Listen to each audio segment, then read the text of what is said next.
شروع کرتا ہوں پاک پروردگار کے نام سے جو دلوں کے راز بخوبی جانتا ہے۔ ناظرین کرام، آج کی ہماری ویڈیو کا ٹاپک ہے تابوت سکینہ۔ یہ شمشاد کی لکڑی کا ایک صندوق تھا جو حضرت آدم علیہ السلام پر نازل ہوا تھا۔ یہ آپ کی آخر زندگی تک آپ کے پاس ہی رہا، پھر بطور میراث یک کے بعد دیگرے آپ کی اولاد کو ملتا رہا، یہاں تک کہ یہ حضرت یعقوب علیہ السلام کو ملا اور آپ کے بعد آپ کی اولاد بنی اسرائیل کے قبضے میں رہا، اور موسیٰ علیہ السلام کو مل گیا تو آپ اس میں تورات شریف اور اپنا خاص سامان رکھنے لگے۔ یہ بڑا ہی مقدس اور بابرکت صندوق تھا۔ بنی اسرائیل جب کفار سے جہاد کرتے تھے اور کفار کے لشکروں کی کثرت اور ان کی شان و شوکت دیکھ کر سہم جاتے اور ان کے سینوں میں دل دھڑکنے لگتے تو وہ اس صندوق کو اپنے آگے رکھ لیتے تھے، تو اس صندوق سے ایسی رحمتوں اور برکتوں کا ظہور ہوتا تھا کہ مجاہدین کے دلوں میں سکون و اطمینان کا سامان پیدا ہو جاتا تھا، اور مجاہدین کے سینوں میں لرزے ہوئے دل پتھر کی چٹانوں سے زیادہ مضبوط ہو جاتے تھے۔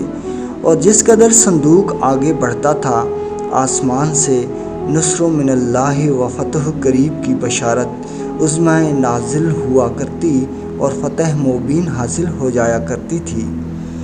بنی اسرائیل میں جب کوئی اختلاف پیدا ہوتا تھا تو لوگ اسی صندوق سے فیصلہ کراتے تھے۔ صندوق سے فیصلے کی آواز اور فتح کی بشارت سنی جاتی تھی۔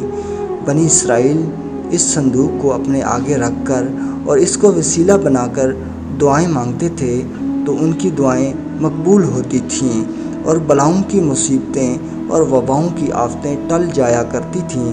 الغرض یہ صندوق بنی اسرائیل کے لیے تابوت سکینہ، برکت و رحمت کا خزینہ اور نصرت خداوندی کے نزول کا نہایت مقدس اور بہترین ذریعہ تھا۔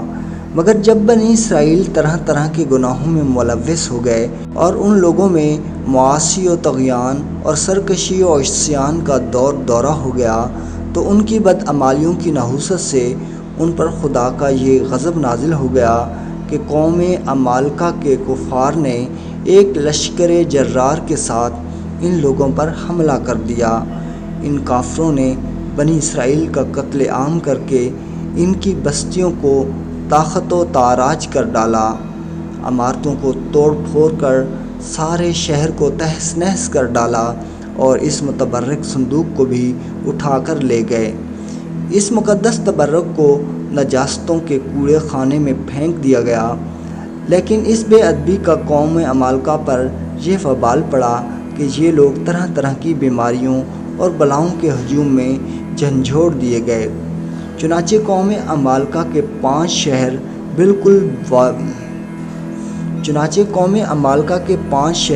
بالکل برباد اور ویران ہو گئے، یہاں تک کہ ان کافروں کو یقین ہو گیا کہ یہ صندوق رحمت کی بے ادبی کا عذاب ہم پر پڑ گیا ہے، تو ان کافروں کی آنکھیں کھل گئیں۔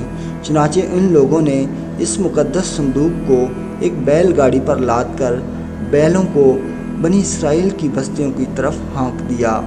پھر اللہ تعالیٰ نے 4 فرشتوں کو مقرر فرما دیا جو اس مبارک صندوق کو بنی اسرائیل کے نبی حضرت شمعیل علیہ السلام کی خدمت میں لائے۔ اس طرح پھر بنی اسرائیل کی کھوئی ہوئی نعمت دوبارہ ان کو مل گئی، اور یہ صندوق ٹھیک اسی وقت حضرت شمعیل علیہ السلام کے پاس پہنچا جبکہ حضرت شمعیل علیہ السلام نے طالوت کو بادشاہ بنا دیا تھا، اور بنی اسرائیل طالوت کی بادشاہی تسلیم کرنے پر تیار نہیں تھے، اور یہی شرط ٹھہری تھی کہ مقدس صندوق آ جائے تو ہم طالوت کی بادشاہی تسلیم کر لیں گے۔ چنانچہ صندوق آ گیا اور بنی اسرائیل طالوت کی بادشاہی پر رضامند ہو گئے۔ ناظرین، ہماری ویڈیو کو لائک کریں اور چینل کو سبسکرائب کریں۔ اللہ نگہبان۔